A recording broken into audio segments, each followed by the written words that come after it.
Ifo ndị na-ajụ m ka a ga-esi wee chọpụta mgbe a mụrụ fa, so ọ na ka ị ga-esi wee cheki fa ndị chọrọ ịma mgbe a mụrụ fa. Bobi Igbo ka nzukọ unu ka ị ga-esi wee download Igbo kalenda.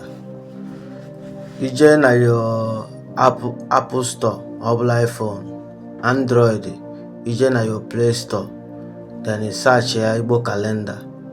Ị ga-afụ this first one na ị download ya, then ị download sizie ya, ị bịa open, obuba gị the app, then ije na the app,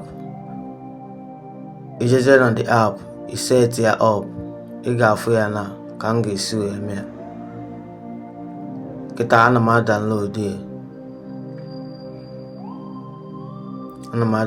ya, kịta ọ download sigo, ị bịa open, then obuba gị na the app, ị bịa get started, o load,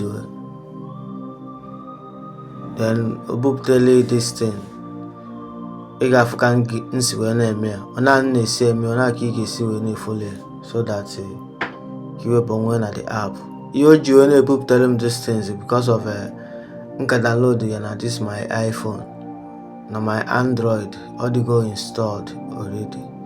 So now if you go to today's date, Eke, so ebe anọ ka ị ya aga, ịchọzie ka ị wetazie for ndị na-ajụ m ka a ga-esi wee chọpụta mgbe a mụrụ fa, so ọ na ka ị ga-esi wee cheki